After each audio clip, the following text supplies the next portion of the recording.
রাজধানীর মোহাম্মদপুরে শাহজাহান রোডে একটি আবাসিক ভবনের ৫ তলায় আগুন লাগার খবর পাওয়া গেছে। এ ঘটনায় একজনের মৃত্যু হয়েছে। দর্শক, এ বিষয়ে বিস্তারিত থাকছে প্রতিবেদনে, তাই অনুরোধ করব ভিডিওটি না টেনে সম্পূর্ণ দেখার। মঙ্গলবার রাত ১২টার দিকে ১৩ তলা ভবনটির ৫ তলায় আগুন লাগে বলে জানিয়েছেন ফায়ার সার্ভিস।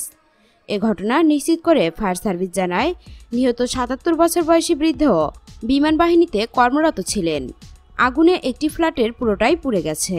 ফায়ার সার্ভিসের ৪টি ইউনিটের ১ ঘন্টার চেষ্টায় আগুন নিয়ন্ত্রণে আসে। ফায়ার সার্ভিস মোহাম্মদপুর স্টেশনের কর্মকর্তা আশরাফুল ইসলাম জানান, ভবনের প্রায় সকলকে বের করে আনার চেষ্টা করা হয়েছে, তবে আগুনের সূত্রপাত কোথায় থেকে তা নিশ্চিত নয়। দর্শক, এখনকার মতো এখানেই শেষ। পরবর্তী আপডেট নিউজ পেতে আমাদের এই চ্যানেলটিকে সাবস্ক্রাইব করে রাখুন। আর যারা সাবস্ক্রাইব করেছেন তাদেরকে অসংখ্য ধন্যবাদ।